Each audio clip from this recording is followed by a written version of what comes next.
નમસ્કાર ફ્રેન્ડ, આજે આપણે સ્ટાર્ટ કરીશું ચેપ્ટર 19 સુખ સમૃદ્ધિની 5 ચાવીઓ.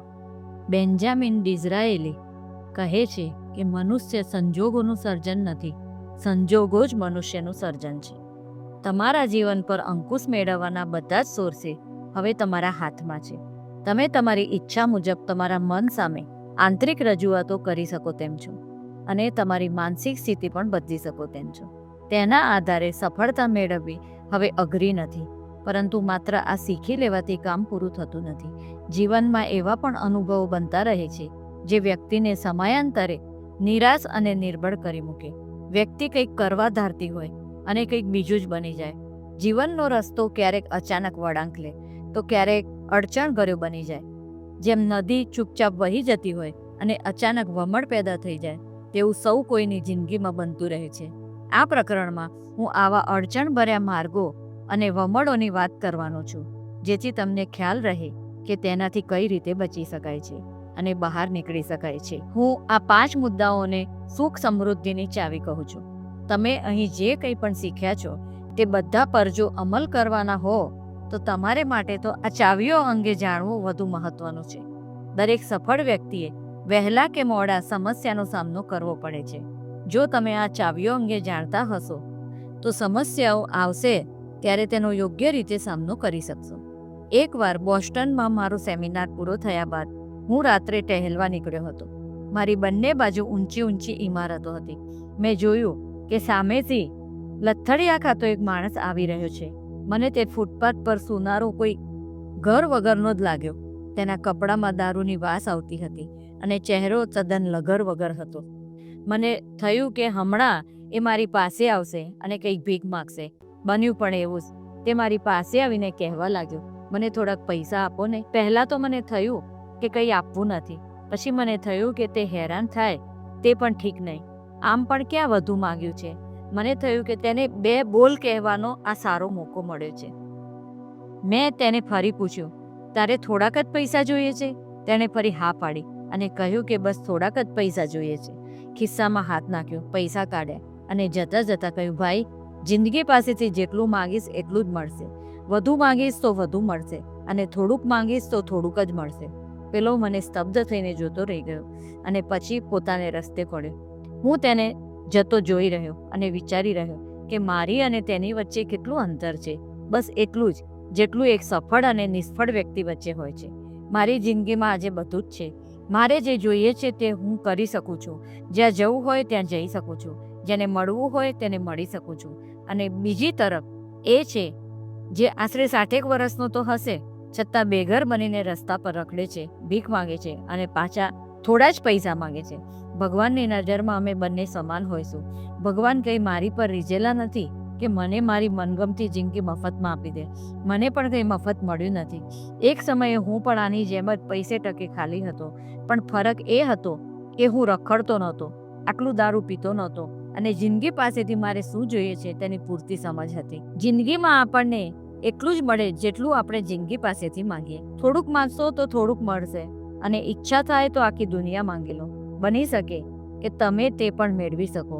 હું એટલું તો ચોક્કસ સમજું છું કે જો વ્યક્તિ પોતાના મન પર અને વર્તન પર કંટ્રોલ રાખી શકે તો તેના માટે દુનિયામાં કંઈ જ અશક્ય નથી. મેં અગાઉ કહ્યું છે કે જે કંઈ પણ જોઈતું હોય તે માંગો. હું ઘણા બેઘર લોકોને મળ્યો અને તેમને પૂછતો રહ્યો કે તેમણે જિંદગી પાસેથી શું અપેક્ષા રાખી હતી અને તેઓ બેઘર કઈ રીતે બન્યા.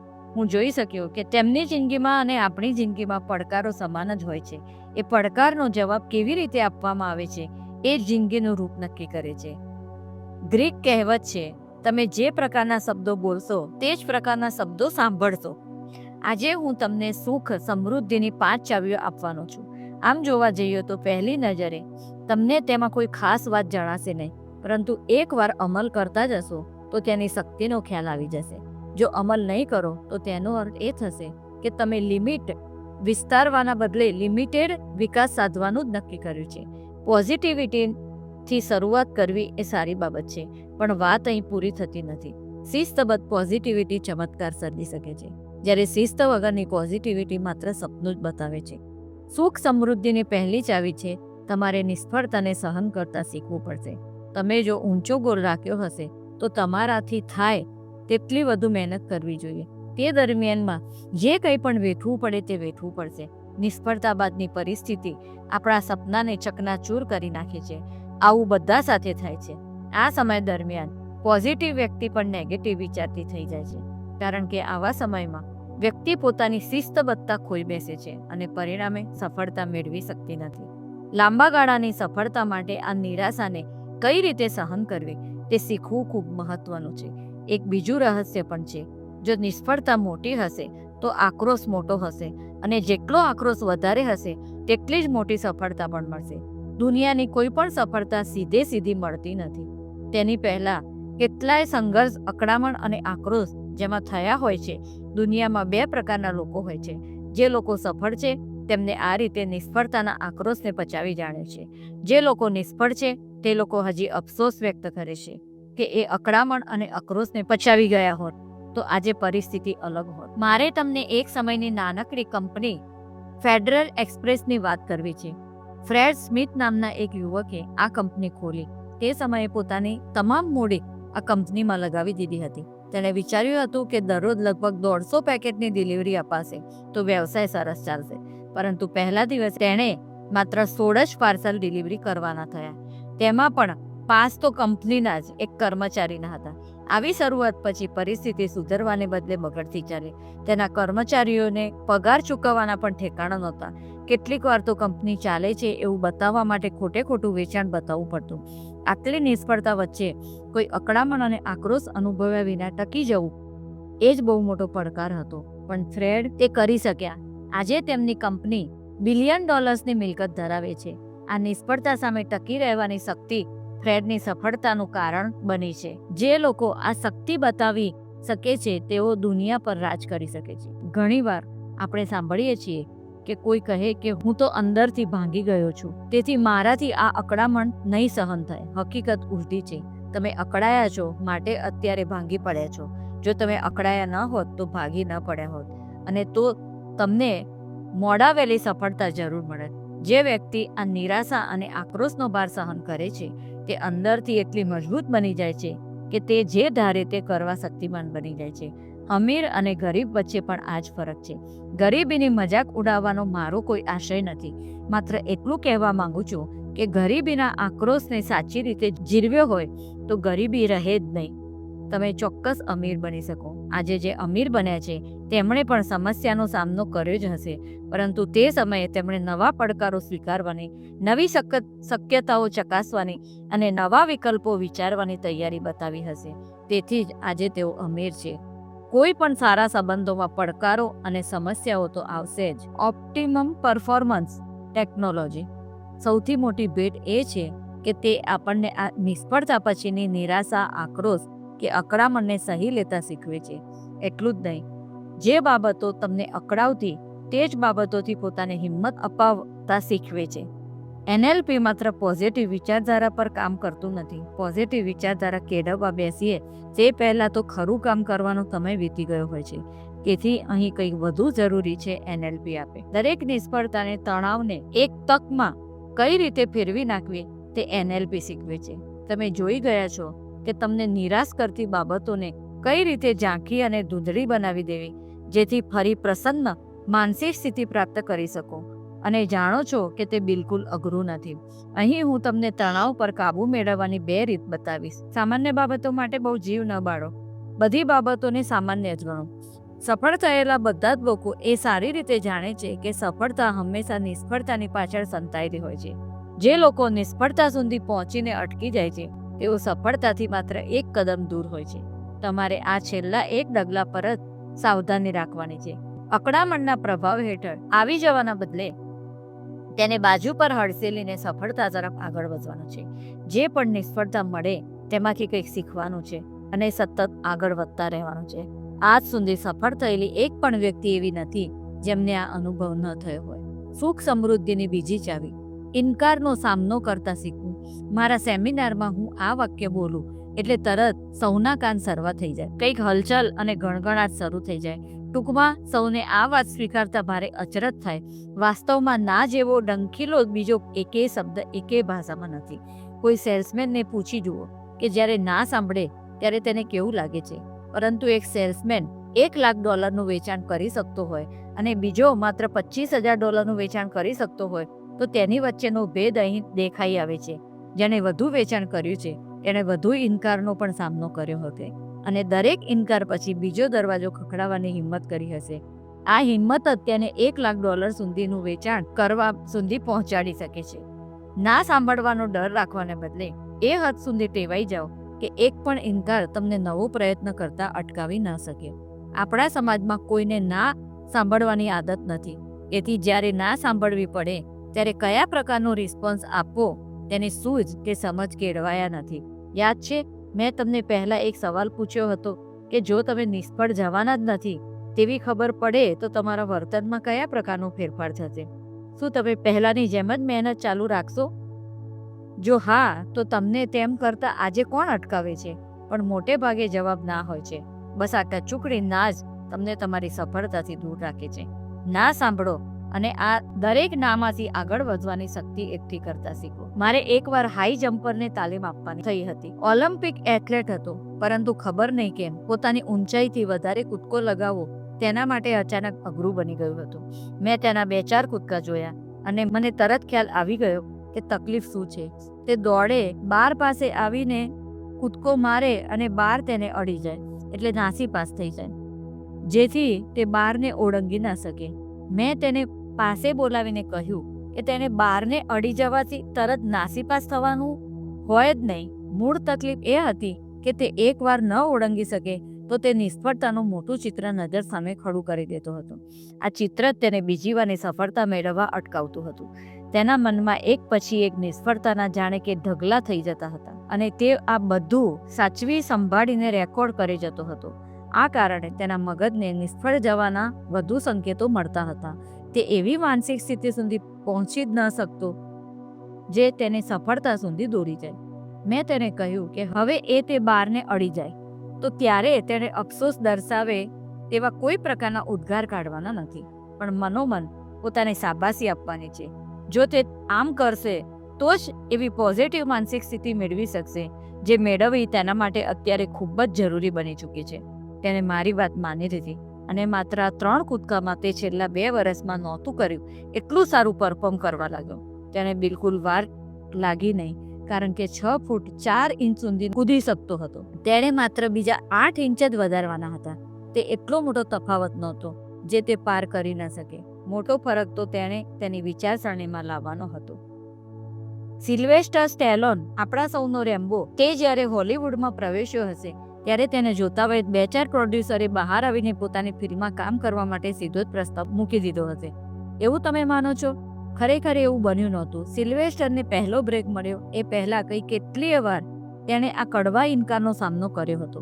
દરેક ઇનકાર પછી તે ખરી હિંમત એકઠી કરીને આગળ પ્રયત્ન કરતો રહ્યો. ત્યારે છેક તેને રોકી નામની એક ફિલ્મ મળી. ટૂંકમાં આ એક રોકી ફિલ્મની કિંમત હતી હજારો વર્ષ સાંભળવી પડેલી ના.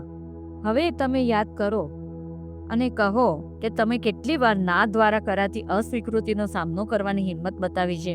તમારા અંગત સંબંધોમાં, નવી નોકરી માટે પ્રયત્ન કરવામાં કે અન્ય કોઈ પણ ક્ષેત્રમાં કેટલી નાએ તમારો માર્ગ અવરોધ્યો છે. અરે ઘણીવાર તો એવું પણ બન્યું હશે કે ના સાંભળવાના ડરથી તમે પ્રયત્ન જ નહીં કર્યો હોય. એનો અર્થ જ એ થયો કે તમારા લિમિટેશન ઓળંગવાને બદલે તમે તેને તમારી વધુ નજીક બોલાવી લીધી, જેથી સામે પ્રગતિ વધુ અટકી જાય. ના એ માત્ર એક શબ્દ છે, તે કોઈ ખંજર નથી જે તમને ઈજા પહોંચાડે. એ તો તમે તમારા મન સામે ઇનકારની આંતરિક રજૂઆત એવી રીતે કરો છો જેને કારણે ના સાંભળતા જ તમે જાણે કે ઘાયલ થઈ જાઓ છો અને પીછેહટ કરવા લાગો છો. મન સામેનું ઇન્ટરનલ પ્રેઝન્ટેશન બદલી કાઢો. દરેક ના એટલે આગળ વધવા માટેનું પગથિયું. દરેક ના એટલે પાછળથી મારવામાં આવેલો ધક્કો. જો આ રીતે રજૂઆત કરશો તો તક તમને સામેથી શોધતી આવશે. અહીં હું ફરી કહીશ કે દરેક સફળતા એ નિષ્ફળતાની પાછળ સંતાઈને ઊભી હોય છે. એ જ રીતે દરેક સ્વીકાર એક ઇનકાર પાછળ છુપાઈને ઊભો હોય છે. ઇનકારનો સામનો કર્યા વિના સ્વીકાર મળતો જ નથી. તમે જેટલો ઇનકાર સાંભળશો, અસ્વીકૃતિ સહન કરશો, તેટલા વધુ મજબૂત બનશો અને આ મજબૂતી તમને ઈચ્છિત પરિણામ તરફ દોરી જશે. હવે આવશે ત્રીજી ચાવીની વાત. તમારે નાણાં સંબંધી તણાવને સહન કરતા શીખવું પડશે. નાણાં સંબંધી તણાવને તદ્દન અલવિદા કહેવી શક્ય નથી, કારણ કે નાણાંનો અભાવ તે એકમાત્ર સમસ્યા નથી અને નાણાંનું હોવું એ સમસ્યાનો એકમાત્ર ઈલાજ નથી. સમૃદ્ધિ સાથે સંકળાયેલી અનેક પ્રકારની સમસ્યાઓ આપણે અહીં ચર્ચીશું. તે લોભ હોઈ શકે, ઈર્ષા હોઈ શકે, છેતરપિંડી હોઈ શકે અને ખોટો ભ્રમ પણ હોઈ શકે. તમારા પૈસાને કોઈ લૂંટી જાય એ શક્યતા તો રહે જ. ક્યારેક આર્થિક અસમાનતાના કારણે તમારા મિત્રો પણ તમારાથી અલગ થઈ જાય એવી સંભાવના પણ રહે. જો તમે આ પ્રકારના બધા જ તણાવને જીરવી શકો તો એનો અર્થ એ થયો કે નાણાં સંબંધી બધી જ આવડતો તમે ધરાવો છો. કમાણી કેમ કરવી તે તમે જાણો છો. ક્યાં ખર્ચ કરવો અને ક્યાં દાન કરવું તેની પણ સમજ છે અને કઈ રીતે બચત કરવી તે પણ તમે જાણો છો. જ્યારે હું સમૃદ્ધિ તરફ આગળ વધ્યો ત્યારે મારા મિત્રો મારાથી વિખૂટા પડી જવા લાગ્યા. ક્યારેક કહેવા લાગ્યા કે તને ક્યાંથી અમારા જેવી તકલીફો નડે, તારી પાસે તો મોટો ખજાનો છે. હું તેમને સમજાવતો કે હજી તો આ શરૂઆત થઈ છે, પણ મારી વાત સમજવા ભાગ્યે જ કોઈ તૈયાર થતું. મારી અને મારા મિત્રો વચ્ચે મારા પૈસા દિવાલ બની જવા લાગ્યા. કેટલાક રીસાઈ ગયા, કેટલાક દૂર થઈ ગયા. આ એક નવા પ્રકારની સમસ્યા હતી જે આર્થિક કારણોસર થઈ હતી. તે સિવાય પૈસાનો અભાવ તો જાણીતી સમસ્યા છે જે ઘણાને સતાવતી હશે. જીવનમાં આપણા બધા નિર્ણયો આપણી માન્યતા અને મન સામે થતા ઇન્ટરનલ પ્રેઝન્ટેશનના આધારે લેવાય છે. તેના આધારે જ આપણે નક્કી કરીએ છીએ કે આપણે કોને અનુસરીશું. આપણે જેને મોડલ તરીકે સ્વીકારીએ તે વ્યક્તિ પણ હોઈ શકે અને કોઈ સારું પુસ્તક પણ હોઈ શકે. જ્યોર્જ એસ ક્લેસન નામના લેખકનું એક ખૂબ જ સુંદર પુસ્તક છે, ધ રિચેસ્ટ મેન ઇન બેબીલોન. તમારે સુખી, સમૃદ્ધ અને પ્રસન્ન રહેવું હોય તો આ પુસ્તક અવશ્ય વાંચી લેજો. હું આ પુસ્તકમાંથી જે સૌથી મહત્વની બાબત શીખ્યો તે હતી કે કમાણીના 10% દાન કરો. તેના 2 કારણો છે. પહેલું કારણ એ છે કે તમે જેટલા પૈસા આપી દેશો તેટલા વધુ કમાવા તો પડશે. આમ તમને વધુ પૈસા કમાવાનો જુસ્સો ચડશે. બીજું કારણ એ છે કે તેમાંથી તમે તમારું અને અન્યનું મૂલ્ય વધારો છો. આ રીતે દાન કરીને તમે દુનિયાને તથા તમારા મનને એક મેસેજ આપો છો કે તમારી પાસે જરૂરિયાત કરતાં વધારે છે. કોઈ માને કે ન માને, આ ખ્યાલને પોષવો અત્યંત જરૂરી છે. જો આ ખ્યાલ હશે તો તમે છૂટા હાથે દાન કરતા થશો. દાન આપવાનું શરૂ કરવાનું તમે ક્યારથી વિચારો છો? ઘણી બધી સમૃદ્ધિ આવી જાય ત્યારે, કે લોકોમાં ઘણી બધી પ્રતિષ્ઠા ઊભી થઈ જાય ત્યારે? વાસ્તવમાં તો તમારી કમાણીના પહેલા દિવસથી જ તમારે દાન આપવાનું શરૂ કરવાનું છે. આ તો એક પ્રકારની વાવણી છે. જેટલું વહેલું વાવવાનું ચાલુ કરશો તેટલો જ વહેલો પાક આવશે. તમે કમાશો તેમાંથી બધું જ તમારા પર ખર્ચ કરી નાખવાના બદલે થોડું રોકાણ કરશો અને બાકીની બચત કરશો તો આ દાન કરવું એ શ્રેષ્ઠ પ્રકારનું રોકાણ જ સમજી લો. તેનાથી તમારું પોતાનું અને સામી વ્યક્તિનું પણ મૂલ્ય વધે છે, કારણ કે તમે તેની કાળજી લો છો. દાન કરવા માટે જગ્યાઓ શોધવી અઘરી નથી. આપણી આસપાસ કેટલાય જરૂરમંદ લોકો હાજર જ છે. જ્યારે તમે એ અંગે મહેનત કરશો કે તમારી આસપાસના લોકોમાંથી કોને શાની જરૂર છે, તો તેમાંથી તમને પોતાને પણ ઘણું સારું લાગશે. તમને તમારા પોતાના માટે માન થશે. વળી તે અભિમાન નહીં હોય, પરંતુ એવી પોઝિટિવિટી હશે જે તમને જીવનને ભરપૂર માણવા દેશે. અને દરેક વખતે કોઈને કંઈક આપશો ત્યારે ભગવાનને તમે કંઈક આપ્યું છે તે બદલ તેના પ્રત્યે આભાર વશની ભાવના જન્મ લે. હમણાં જ હું કેલિફોર્નિયાના ગ્લેન્ડેરા ખાતે મારી જૂની સ્કૂલની મુલાકાતે ગયો હતો. હું શિક્ષકો માટે વિશેષ કાર્યક્રમ આયોજું છું, તેથી મને થયું કે હું મારા જૂના શિક્ષકોને પણ મળું અને એમનો આભાર વ્યક્ત કરું. જ્યારે હું ત્યાં ગયો ત્યારે મને જાણવા મળ્યું કે મને આ સ્કૂલમાં આયોજાતી જે પ્રવચનમાળાથી ઘણો ફાયદો થયો હતો તે નાણાંના અભાવે યોજાતી હવે બંધ થઈ ગઈ છે. લોકોને લાગ્યું હશે કે તે કંઈ ખાસ કામની નહોતી, પણ હું તો તેનો ફાયદો લઈ ચૂક્યો હતો. મેં તે કાર્યક્રમ ફરી શરૂ કરવા માટે મારા તરફથી અમુક રકમનું દાન કર્યું. મેં કંઈ મારી બડાસ મારવા માટે આ કામ કર્યું નહોતું. મેં આ દાન કર્યું કારણ કે હું તેને મારા માથા પરનું ઋણ સમજું છું. જ્યારે આપણે ઋણી હોઈએ ત્યારે દાન કરવામાં શા માટે 2 વાર વિચારવું જોઈએ? એવું પણ વિચારી શકાય કે આપણે પૈસાદાર થયા છીએ તો આ ઋણ ચૂકવવાની તક મળી છે. જ્યારે હું નાનો હતો ત્યારે મારા માતા પિતા અમારી સંભાળ માટે ખૂબ મહેનત કરતા, છતાં એક અથવા બીજા કારણોસર અમારો હાથ સદાય તંગ રહેતો. મને યાદ છે, એક થેન્ક્સ ગિવિંગ ડે પર અમારી પાસે પૈસા જ નહોતા. અચાનક સાંજે અમારા ઘરની બહાર કોઈ એક બોક્સ મૂકી ગયો જેમાં પેક ફૂડના ટીન હતા. જે માણસ અમને આ બધું આપી ગયો તેણે માત્ર એટલું જ જણાવ્યું કે આ મોકલનારને ખબર છે કે તમે કોઈની સામે હાથ નહીં ફેલાવો, એટલે તમે ઉજવણી કરી શકો, એટલા માટે આ બધું પ્રેમથી મોકલ્યું છે. હું તે દિવસ ક્યારેય ભૂલી નહીં શકું. જ્યારથી મારી પાસે સમૃદ્ધિ આવી છે ત્યારથી મેં એક નિયમ કરી નાખ્યો છે. હું આશરે 1 મહિનો ચાલે એટલી ખાદ્ય સામગ્રી ખરીદું છું અને કોઈ પણ એક જરૂરિયાતમંદ કુટુંબને આપી આવું છું. હું પોતે ડિલિવરી બોયના સ્વાંગમાં જ જાઉં છું અને તેમને આ ભેટ આપ્યા બાદ એક ચિઠ્ઠી આપતો આવું છું.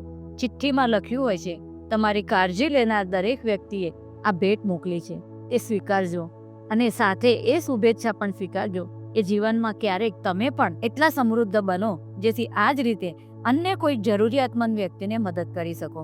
ત્યારથી મારા માટે થેન્ક્સ ગિવિંગ ડે બહુ જ મહત્વનો દિવસ બની ગયો છે. જ્યારે આપણે કોઈને કંઈ આપીએ ત્યારે એમના મોં પર જે ભાવ જોવા મળે છે તે અવર્ણનીય હોય છે. કોઈને તેમની ફિકર છે, કોઈ અજાણ્યો તેની કાળજી લઈ રહ્યું છે, તે વાત તેમના હૃદયને એટલી સ્પર્શી જતી હશે કે ક્યારે વિચાર્યું છે? આ જ તો જિંદગી જીવવાની સાચી રીત છે. દોસ્તો, એકવાર આ જ રીતે એક થેન્ક્સ ગિવિંગ ડેના દિવસે મેં નક્કી કર્યું હતું કે હું હાર્લેમ ખાતે જઈને ત્યાંના લોકોને ઘણું બધું નોનવેજ ફૂડ આપીશ. મારી પાસે કોઈ વાહન નહોતું, બધું જ બંધ થઈ ચૂક્યું હતું. મારા સ્ટાફે મને કહ્યું કે આ વર્ષે આ બધું રહેવા દઈએ, પણ હું મારા નિર્ણય પર અડગ રહ્યો. તેઓ મૂંઝાઈ ગયા, મને પૂછવા લાગ્યા કે કેવી રીતે શક્ય બનશે. મારી પાસે તો આટલો બધો સામાન મૂકવા માટે કોઈ મોટી વેન છે જ નહીં. મેં તેમને કહ્યું કે શહેરમાં બીજી કેટલી વેન છે. રસ્તા ઉપર ઊભા રહીએ અને મદદ માટે પૂછીએ તો કોઈક તો મળી રહેશે.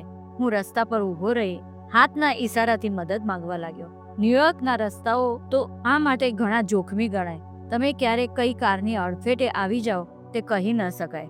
હું ટ્રાફિક સિગ્નલ પાસે ઊભો રહ્યો અને ત્યાં ઊભી રહેલી વેન પાસે જઈને તેમને કહેવા લાગ્યો કે જો તેઓ મને હાર્લે લઈ જશે તો હું તેમને $100 ચૂકવવા તૈયાર છું. કોઈ ખાસ તૈયાર થયું નહીં, એટલે મેં મારા શબ્દો બદલ્યા. મેં કહ્યું કે હું એક ગરીબ વિસ્તારમાં ખાવા પીવાની ચીજોનું દાન કરવા માંગુ છું. જો તેઓ 1.5 કલાક માટે મારી સાથે તેમની વેનમાં ફરે તો ઘણી મોટી મદદ ગણાશે. તેમાંના કેટલાકને મારામાં સહેજ રસ પડ્યો તેમ લાગ્યું. ત્યાં મેં એક મોટી વેન આવતી જોઈ. તે એટલી મોટી હતી કે તેમાં અમારો બધો જ સામાન સમાઈ શકે તેમ હતો. મારા સ્ટાફમાંથી કોઈ ત્યાં દોડી ગયો અને $100 આપવાની ખાતરી સાથે અમારી જરૂરિયાત સમજાવી. વેન અમારી તરફ આવી. તેમાંથી એક ભાઈ નીચે ઉતર્યા અને બહુ વિવેકપૂર્વક જણાવ્યું કે તેઓ આ સેવાના કામ માટે અમારી હોંશભેર મદદ કરશે અને તે માટે કંઈ પણ લેશે નહીં, કંઈ પણ પૈસા લેશે નહીં. તેમણે પોતાની ઓળખ આપતા કહ્યું કે તેઓ કેપ્ટન જ્હોન રોન્ડન છે અને સાલ્વેશન આર્મીમાં કામ કરે છે. તેઓ એ પણ જાણવા માંગતા હતા કે અમારા દ્વારા અપાતી વસ્તુઓ ખરેખર કોઈ જરૂરિયાતવાળાને પહોંચે છે કે કેમ.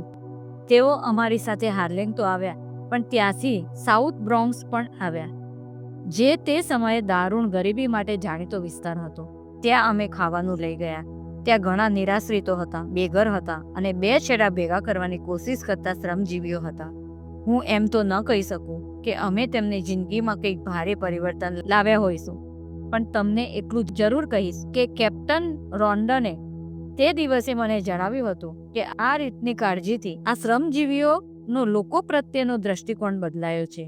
કોઈ તેમની પરવા નથી કરતો, કોઈને તેમની પડી નથી. એ પ્રકારની ફરિયાદ કરતા પહેલા હવે તેઓ 2 વાર વિચાર કરશે.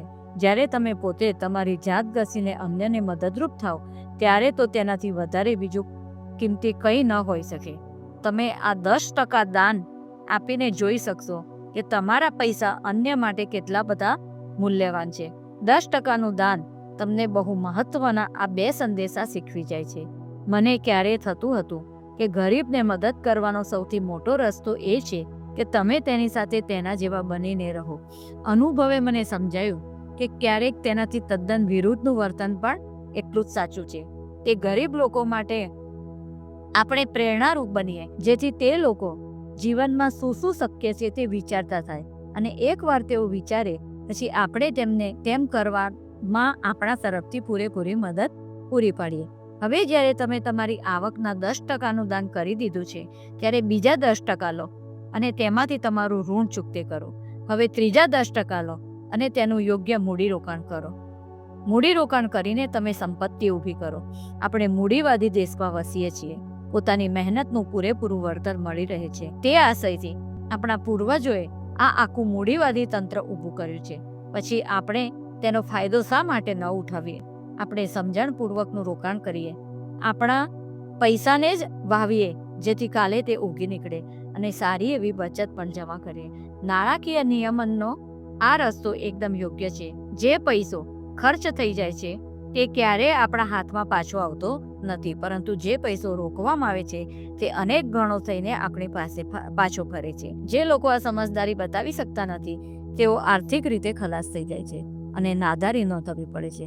કેલિફોર્નિયાની માથાદીઠ વાર્ષિક આવક $25,000 હોય અને સરેરાશ માથાદીઠ ખર્ચ $30,000 હોય તો આર્થિક ખરાબી જ થાય કે બીજું કંઈ સંભવે? 100 વાતની એક વાત, તમારો પૈસો તમારા માટે કામ કરી શકે અને તમારી વિરુદ્ધ પણ કામ કરી શકે. તમે તે પૈસાનું શું કરો છો તે તમારા પર આધાર રાખે છે. જે રીતે જીવનની અન્ય બાબતોમાં સમજી વિચારીને નિર્ણય લો છો, તેવી જ રીતે પૈસાની બાબતમાં પણ એટલી જ ગંભીરતાથી સમજી વિચારીને નિર્ણય લેવામાં આવે તે ઈચ્છનીય છે. જો તમે તેમ કરી શકો તો આપણે અગાઉ વાત કરી હતી તે નાણાકીય તણાવનો ક્યારેય ભોગ બનશો નહીં. પૈસાને લીધે તમે ક્યારેય નેગેટિવ સ્થિતિમાં મુકાશો નહીં અને દુઃખી થવાનો વારો આવશે નહીં. જ્યારે તમે પહેલી 3 ચાવીઓ પર કાબુ મેળવી લો છો ત્યારે તમારી જિંદગી આપોઆપ ખુશખુશાલ બની જાય છે.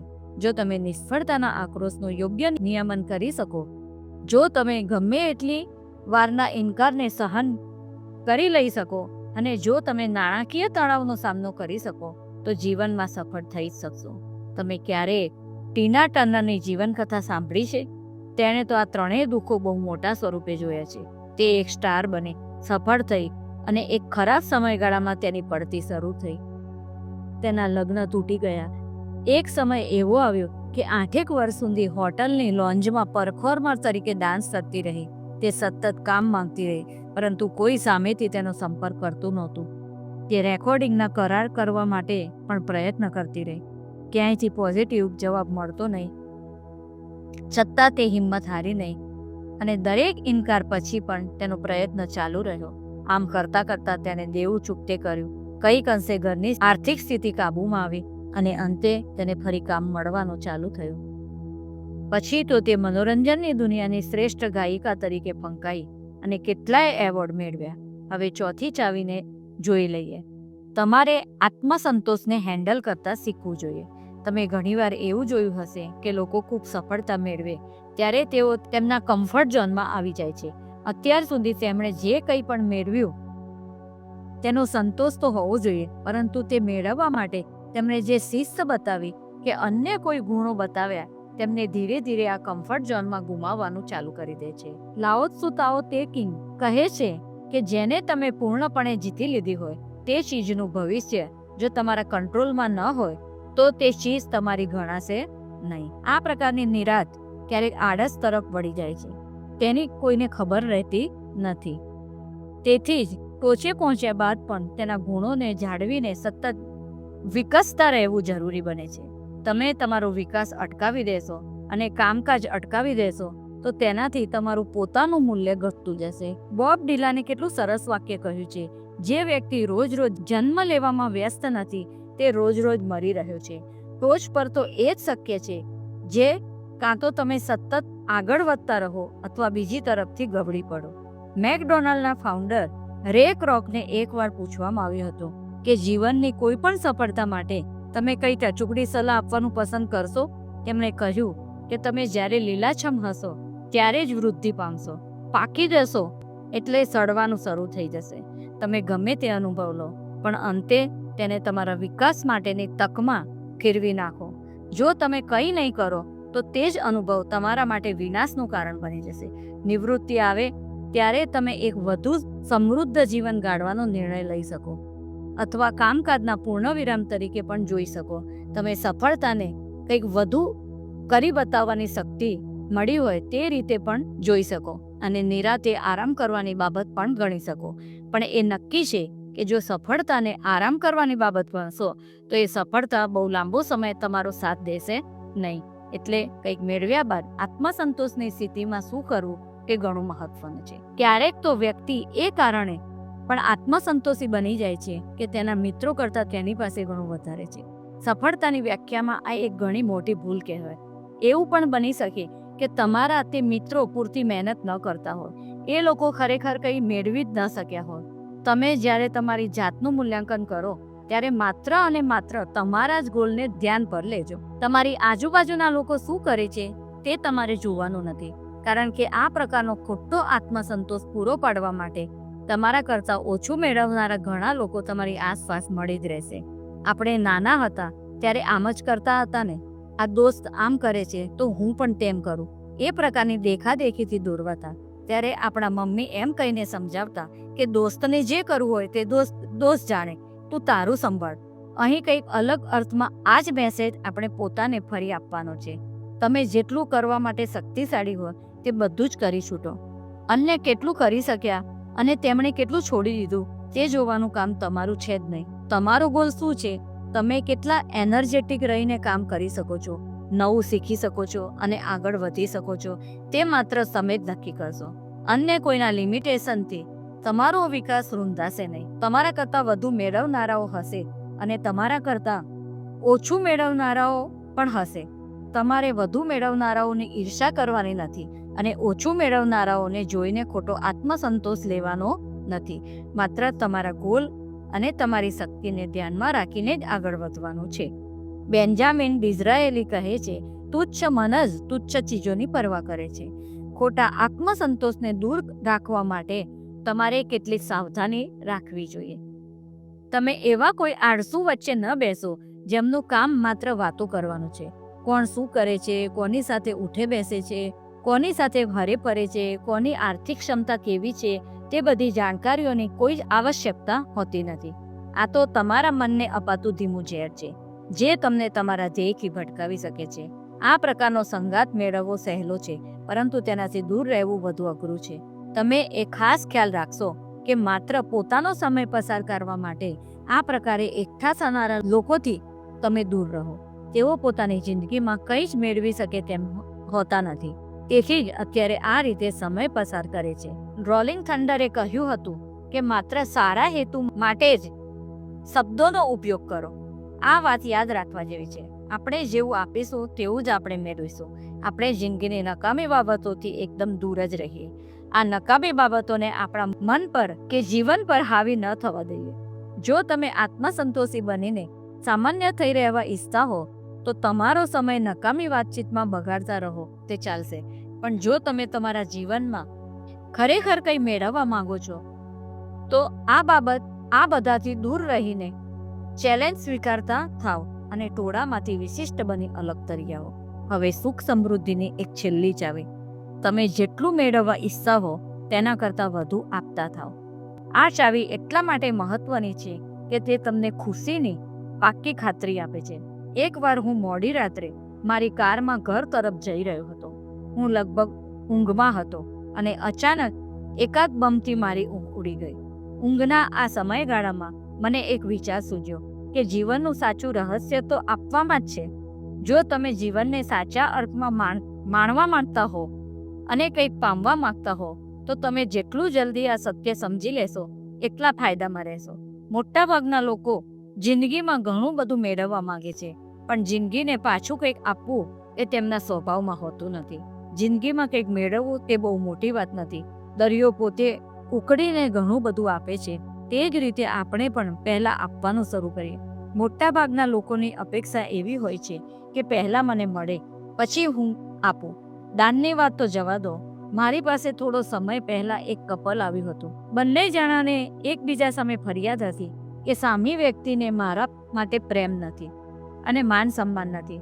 મને જોઈને હસવું આવ્યું કે બંને જણા સામા પક્ષ પાસેથી અપેક્ષા રાખીને બેઠા છે, પણ પોતાના તરફથી એક કદમ આગળ ઉઠાવવા તૈયાર નથી. આવા સંબંધને તમે શું કહેશો? ટકીને આ સંબંધ વધુ કેટલો ટકશે? કોઈ પણ સંબંધમાં પહેલા તમારા તરફથી આપવું જોઈએ અને મનથી તૈયાર રહો કે આ રીતે આપવાનું ચાલુ જ રાખવું પડશે. તમે અધ વચ્ચે રોકાઈને સામે તરફથી કંઈક મેળવવાની આશા રાખશો તો પસ્તાશો. ગમે તેટલું આપ્યું હોય છતાં જે મિનિટે તમે કહેશો કે હવે તારો વારો, તો બસ ખેલ ખતમ. ગમે તેટલું આપ્યા છતાં તમે હાર્યા કહેવાશો. અહીં તો તમારે બીજ વાવવાનું છે. અને તે ક્યારે ઉગી નીકળશે તેની રાહ જોયા વિના માત્ર પાણી પાયે રાખવાનું છે. તમે બીજ વાવો અને બીજા દિવસે જમીન પાસે જઈને કહો કે તે તમને ફળો આપવા માંડે તો તે શક્ય છે ખરું?